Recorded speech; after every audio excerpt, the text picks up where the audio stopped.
I'm a small farmer, so people keep asking me, what should I grow in my garden? So I'm going to give you my tier list of the best plants to grow at home for the purposes of eating them. I'm a farmer, but this is the stuff that I grow for myself, like in the yard, because farmers do that too sometimes. And I'm telling you, in my opinion, because there are going to be some hot takes on this list, and the plant fandom can have a lot of feelings when they think someone else is doing it wrong. So before we talk about what to garden, we need to talk about why to garden. What are your goals? Finding your own tier list is going to start with knowing what your goals are. People keep asking me, what should I grow?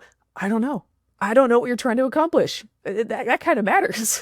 I don't know what you want out of it, and that's actually kind of key. So we got to talk about that. Are you trying to cut down on your grocery costs? That's usually been my main motivation. Are you trying to give your kids something to do? Because free-range berries are great for your kids and also the parents' sanity. Do you need a project that makes you go outside and touch grass? Do you want to give the birds and pollinators a little something something? Do you want a nice view outside your window? Me too, girl. I'll let you know when it happens. Are you trying to impress all the people at church or on the internet with what a good little homesteader you are? Notice how that's a completely different goal than trying to save money or actually grow your own food.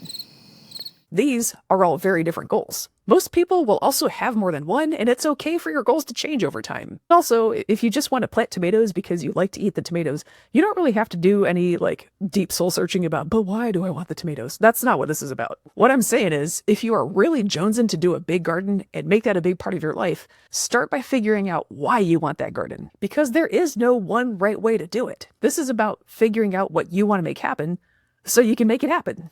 Also, people with the same exact goal might plant different things because they're in different parts of the world. Different weather, different soil, different kinds of food that people eat. TLDR, do not dig up your yard and plant a pre-made list because an influencer told you this is how it's done. It's your life and your yard, so make it work for you. So with all that out of the way, here are my criteria for the tier list. My goal is I want the most value of food with the least effort. Not most calories, like most value of food. We're going to talk about what that means in a second. And for a lot of the time that I've been gardening, I've been a parent with a job. So I need my plants in my garden to work for me, not the other way around. I kind of feel like the entire point of agriculture is to support life. And so if it's draining the life from you, it's not working. Let's not do that. So here are my criteria for plants and if there's something I want to grow. First is will to live. Is the plant healthy and simple to grow in my area? Hot, humid climate with sandy soil. In the south. The sandy soil matters because it rains so much here, but the soil, because it's just sand, is like a colander. It just drains right out. The air is wet, but the soil is dry. Plants hate that. So one of our top native local plants is prickly pear cactus in the humid south. That's how we're doing. So that kind of gives you an idea of you can't just plant anything here and expect success. The second thing I'm looking for out of plants is just cold, hard dollar value. I know this isn't very romantic to think about. A lot of folks want to use gardening as an escape from capitalism, and that's good to know about yourself. That's one of your goals. That was not one of my goals. As a busy young parent who needed food and didn't have a lot of money, money counts. So there are a lot of plants that are really easy to grow, like sweet potatoes, but you can also get good sweet potatoes at the grocery store for not a lot of money. So you can spend a lot of time and energy and space in your yard, which is limited, to grow sweet potatoes, but it doesn't really help you out much, because you can get that at the store for probably less than it took you to grow it. That's not the kind of thing I want to focus on. I want to focus on plants that are easy to grow, but expensive to buy at the grocery store. Yes, those plants exist. We're going to see them in the tier list. And last but not least, edibility. Is it good to eat straight off the plant? Or is it one of those things that's actually barely edible, so you have to turn it into a jelly or a syrup or make it into a cordial? Make a cordial, by the way, is just a really cute way to say soak it in vodka and then drink the vodka, which valid, but not one of my goals. Because, and I say this with love, as a certified junk food appreciator, highly processed sugar and booze that you made yourself are still highly processed sugar and booze. If that's what I'm after, see point number 2. Can you get that cheap at the grocery store? That's what the grocery store is really good at. I'm looking for fresh produce that is harder to get. So the fresh fruit and vegetables is what I'm going to spend my time and space growing. And if you want different things, that's okay. This is just to show you how knowing what your goals are help you find the things that make sense for you to grow.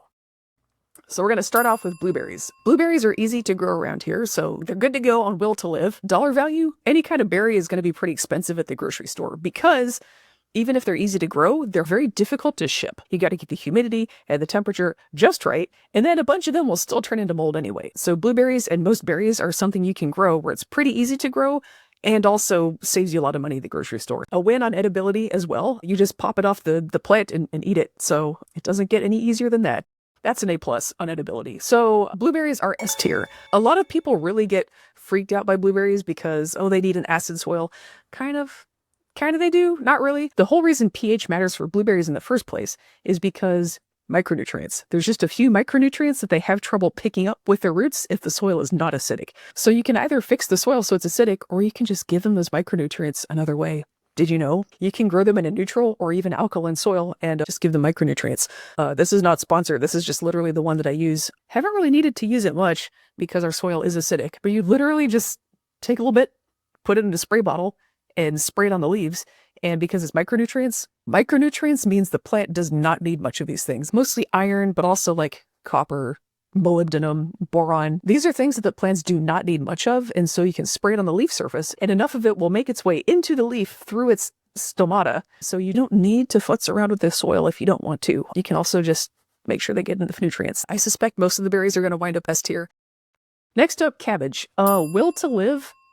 That depends. Cabbage gets caterpillars really bad, so you get a cabbage head that's full of holes, and cabbage, once it started to deteriorate and decompose because something's chewing on it, smells bad. There's sulfur compounds in there, and so you start smelling a little bit of rotten eggs. Kind of smells like farts. You can drive past a cabbage field that is having a bad time, and you can tell because you can smell it rotting, and it doesn't smell good. So not only is it difficult to grow a lot of the time, but if it's having a bad time, it will smell bad, and it's in your yard.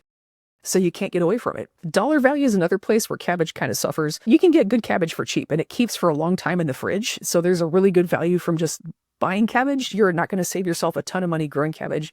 Unless there's like a special variety you need. Edibility, cabbage is good on edibility. You just have to slice it up, maybe cook it if you feel like it. So it's cooking up cabbage and making it edible. That's not the problem. So that's going to make cabbage a solid D tier just because it's cheap at the grocery store. And if it goes wrong, it goes really wrong. It smells bad in your yard. And I would say actually that's true for most of the plants that are in the cabbage group. So that's your Brussels sprouts, broccoli, cauliflower, all of them.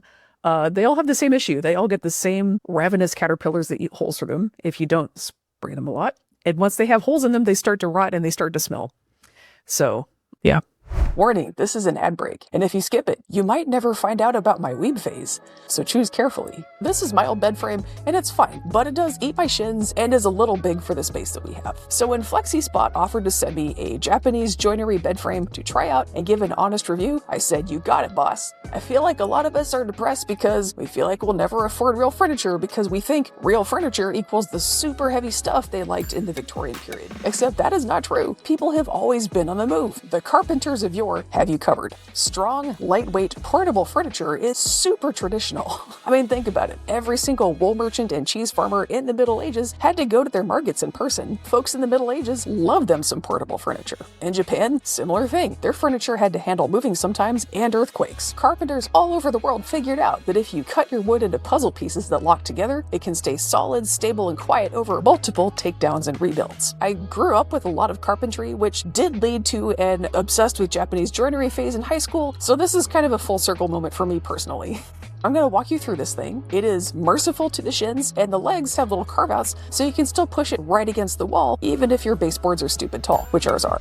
This thing is light enough that you can put together a whole king-size bed frame by yourself. Here it is with the slats on, ready to put the mattress down. These joints are robust, and the slats velcro down so they don't slide or clack around like some furniture I have known. One of the pieces I received was just a little bit off and didn't want to slide together. It looked like an honest mistake, which can happen when you're making a giant jigsaw puzzle out of wood, so I did check in with FlexiSpot and they confirmed that yes, they can send a replacement, which is great. I don't mind an honest mistake, but I do mind when people aren't willing to own up and fix it, and I'm not going to sell that. So that was really nice to hear from them. But I also told them, no, let me be clear. I don't actually need you to send me a new piece because I already fixed it. There are a few modern bits in the undercarriage that have to be screwed in. Those can all be done by hand. We've got about 10 inches worth of storage down here, and that is a bed frame that is calm, sturdy, portable, fun for the whole family. All right, next we have the caneberries. Some people also call them the brambles. That's going to be things like raspberries, blackberries, dewberries, loganberries, boysenberries, all of them in that group. So these are really easy to grow, in my opinion. They need a little bit of pruning, but it's not that complicated. Some things you really got to think it through. The caneberries, you can just kind of like very simple. Like you can just cut them all the way down in fall, and that's usually okay. I don't like to do that because of reasons, but you can. Here in the South, blackberries are supposed to grow really well, and raspberries are not supposed to grow well at all. Don't tell my raspberries they can't read those books, so they don't know. They're doing fine. That could be a whole discussion for a different day, but they can be a little bit of a pain, but only a little bit. And the fruit is so good that I feel like that puts it up to S tier for me. So that's where I'm at with cane fruits. Could be A tier, depending on where you're at with your plant growing journey. If you're still learning how to handle multi-year crops, they're a good my first multi-year crop. I'll say that. They're a little bit more complicated than things you just plant in the spring and they die in the fall, but not that much more. So yeah, S tier for me. Your mileage could vary. Next, we're doing collards. This one is a winter crop around here. I think people hear southern food and southern crops and they think, it must love hot weather. Not so much with collards. They're a winter crop for us. So if you've heard of people doing black-eyed peas and collards for New Year's Eve, that's because black-eyed peas, you grow them in the summer and you store them, you dry them like little dry beans, and then the collards are growing usually around New Year's. At least around here and in the deep south. They can handle frost, so it has to get well below that for them to die off in winter. So, will to live, really good. Collards are very survival oriented. Dollar value, I think, is the place where it suffers the most because when it's in season, you can get a lot of it at the grocery store for not a ton of money. That being said, if you go through a lot of collards, it can really pile up. So, dollar value wise, it can be worth it. And then last thing on collards, edibility. This one's going to depend on the soil where you live, and here is why.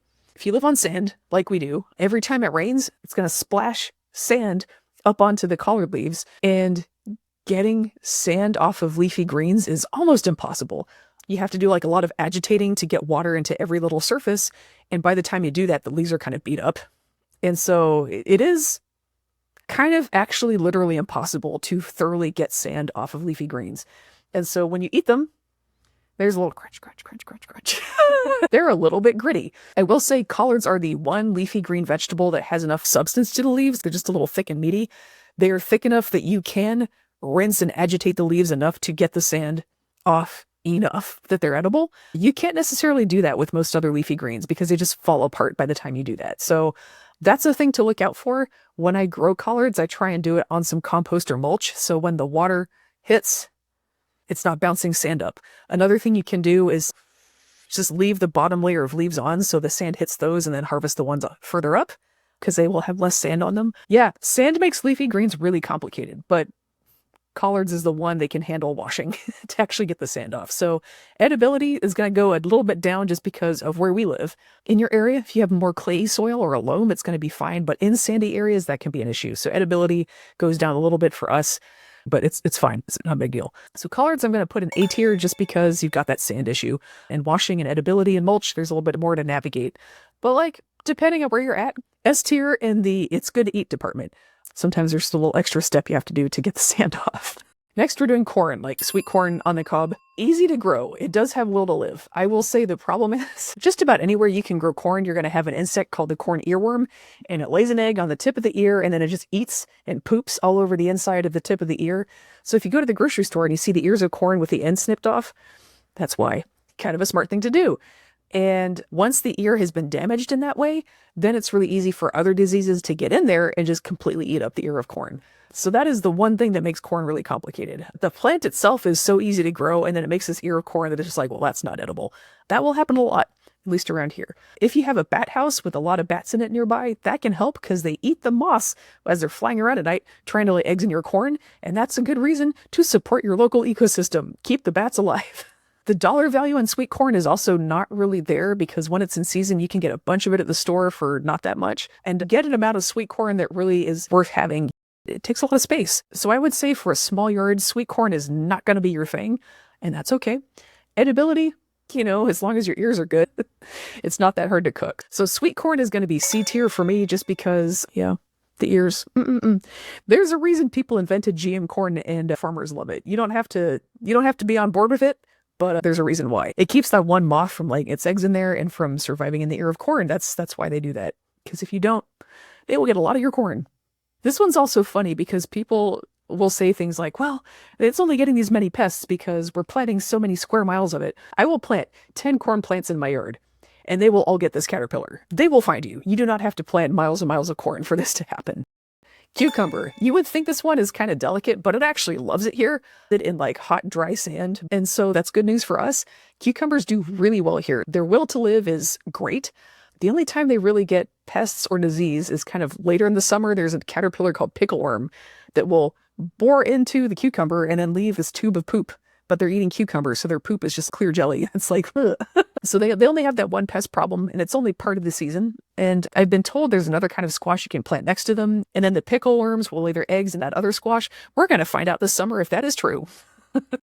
Dollar value. In terms of that, cucumbers are also really good, especially if you plant, like, I'm growing the little mini cukes. They're like that big, and they're super easy to grow. It's another one of those things where it's expensive at the grocery store because the shipping is difficult, not because they're hard to grow. I actually planted some of these mini cucumbers on the farm, and they're making too many mini cucumbers. That's our biggest problem, is we got to find someone to buy all of these. If you're in the Fayetteville, North Carolina area and you need mini cucumbers, contact me. farmtotabor@gmail.com. Edibility too, really good. You literally just grab them off the plant and stick them in your mouth, which is top marks for edibility. So cucumbers, S tier for me. Your mileage may vary, but they do great around here. Next up, we've got dry beans. So dry beans and green beans are kind of the same plant. When you have a bean plant and it makes a bunch of bean pods, if you just leave them on the plant and let them finish growing, the pod will eventually finish growing the seeds. Usually we'll breed a bean cultivar for either green beans or dry beans, but you can do both with the same plant if you want to. Dry beans, for me personally, I'm going to put in A tier because they're not quite S tier. Dry beans have good will to live. They can survive just fine around here.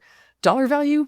Not great. You can get dry beans for really cheap at the store. Now there's really cool, interesting dry beans that you cannot get at the store, or they're more expensive. So like this is chestnut beans. It's a kind of lima bean. I do not like lima beans, the green ones from the store, but these are really good if you smell them.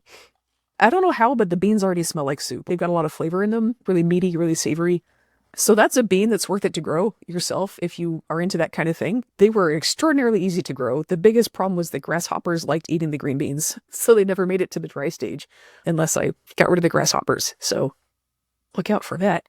Edibility for dry beans, the distance from plant to food is quite short. You have to shake them out of the pods, but that's not actually that difficult.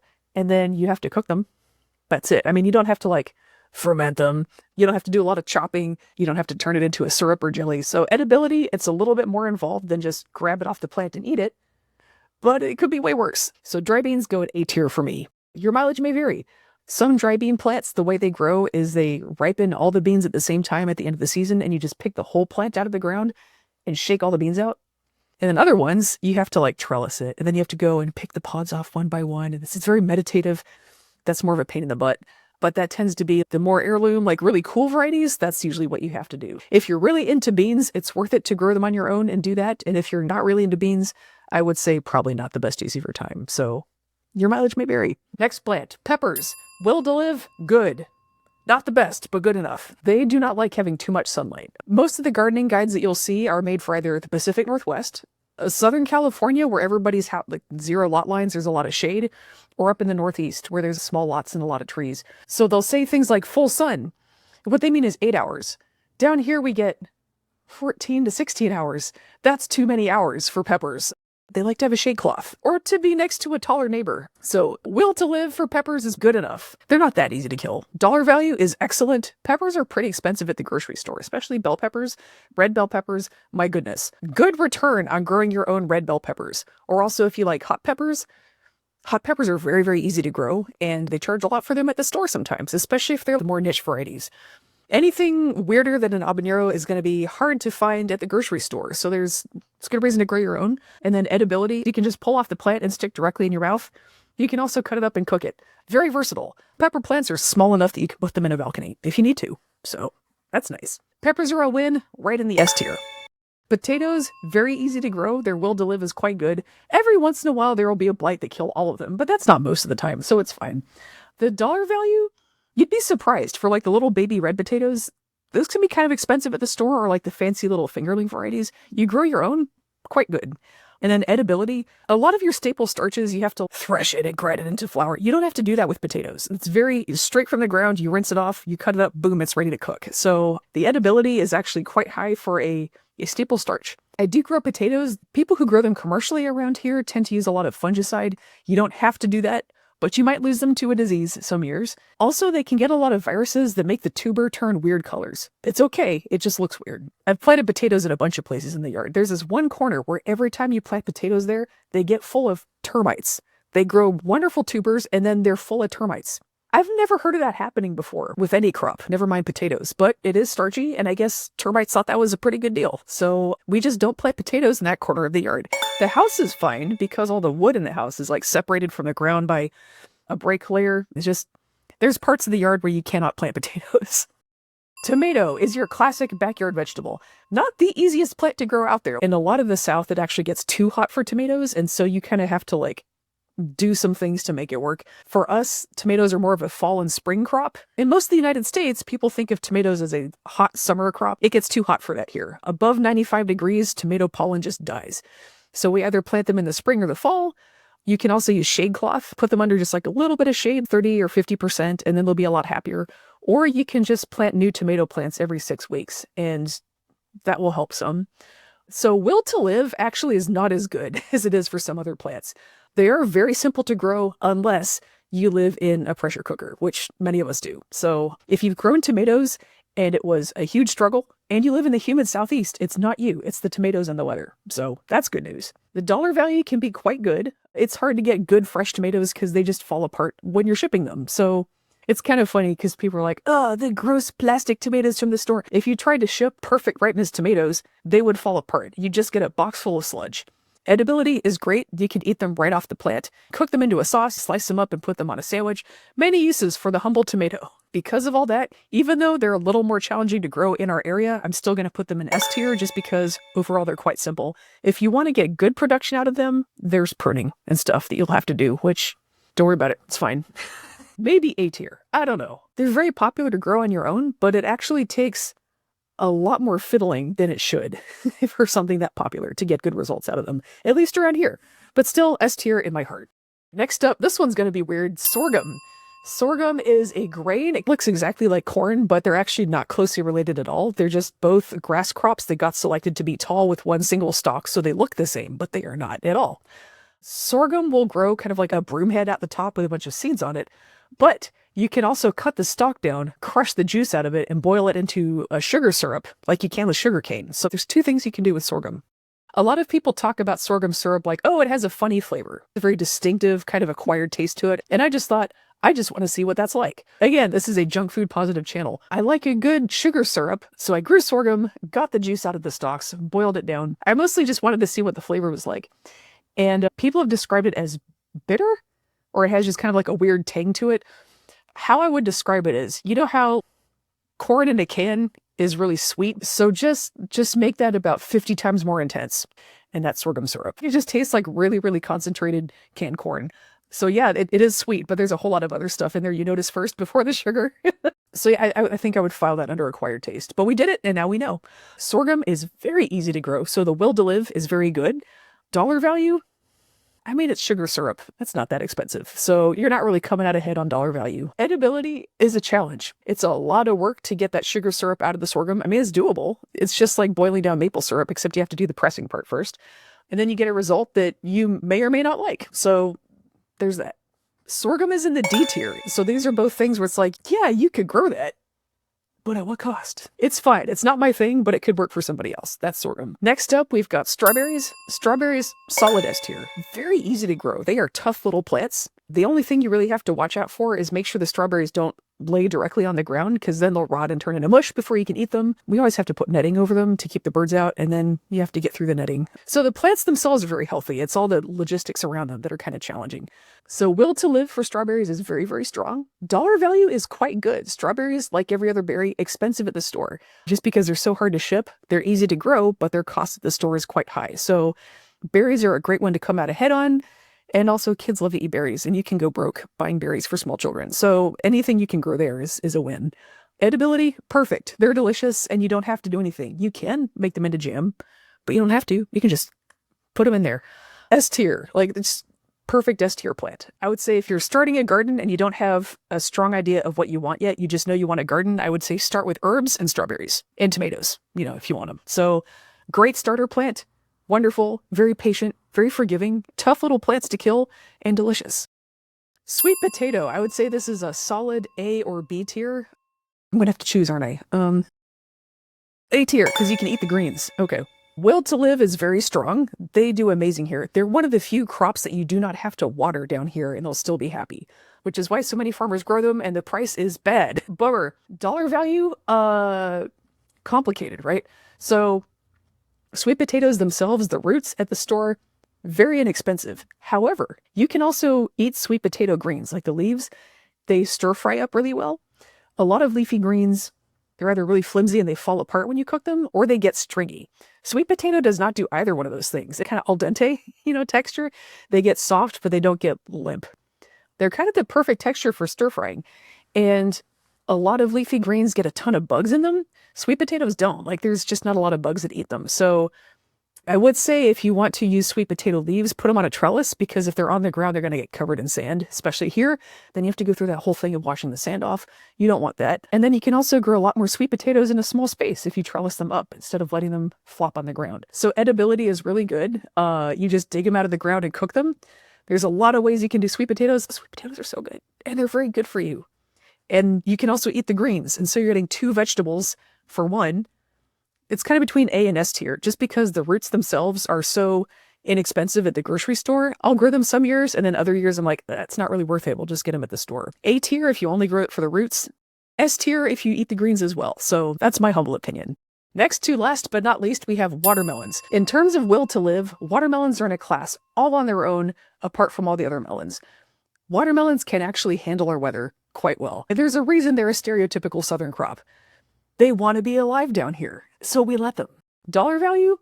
That depends. If you can manage to get your watermelons to ripen before the 4th of July, it's going to be hard to get them at the store, and so you're going to be in good shape. Later in the summer, like later July and August, there's just kind of watermelons everywhere, so it might not make as much sense to grow your own, but also it's really easy, so like, why not?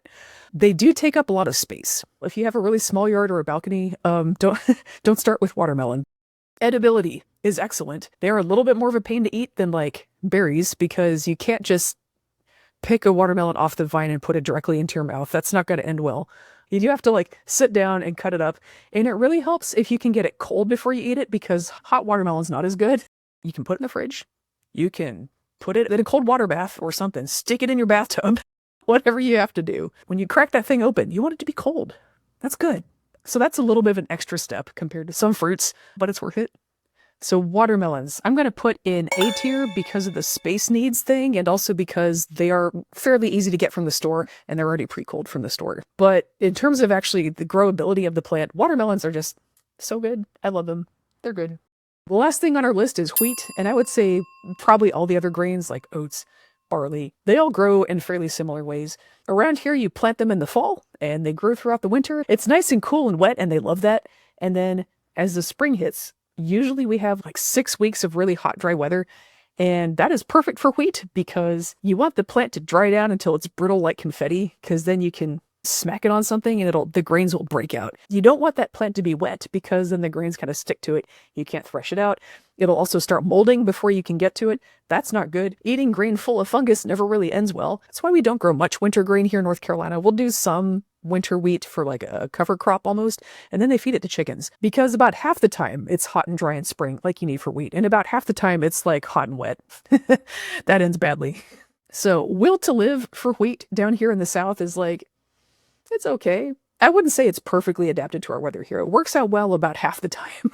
And the times when it does work, you feel really good about yourself. You're like, we're growing the grains. And then the times it doesn't work, you're like, dollar value, you can get wheat from the store. If you want the whole wheat grains, you don't want flour, you can just go to the health food store and they'll have all kinds of different wheat and other grains. You can just do that. So scarcity and difficulty of finding this at the store in price, not really an issue. I would say not really a compelling reason to grow this one yourself. And then edibility also for wheat is kind of challenging. With rice, you can just cook the grains as is, but we decided that you can't just eat the grains. I mean, you can, but we don't, right? We decided the way you're supposed to eat this, we're going to make bread, all right? So first, you have to grind it into a powder, and then you have to mix it into a paste. And then you have to let the paste rise and get full of holes because there's microbes in there. And then you have to bake it so it turns into a foam. And that's how we eat wheat, which is kind of crazy if you just stop and think about it. This is a really Rube Goldberg process to make a staple food. So that's me overthinking wheat. Anyway, I would put wheat, growing it yourself in this part of North Carolina, I would put that in the D tier, which is where we put things where like, yeah, you can grow that, but why? I've done it before. It was fun. I don't think I've made it into bread yet. I like to grow things, and I feel like once it's been turned into an ingredient, my job is done, you know? And so if my husband doesn't want to use it, it just sits there. It has a good shelf life. That's a plus. In conclusion, that's a list of plants that you may like or not like. People keep asking me, what should I grow? And it depends, man. It depends on what you want to do. It depends on where you're at. It depends on what you're trying to get out of this whole growing plants situation. I just try to give people enough information that they can decide if it makes sense for them. I think we have this big advice industry for this is how you garden. And that kind of gives people the impression that there is a way to do it. You become a gardener and you do this list of things and now you're a real gardener. It's your yard. It's your life. Do what you want. No one can stop you. Maybe the HOA. Use this information wisely. Y'all do good out there.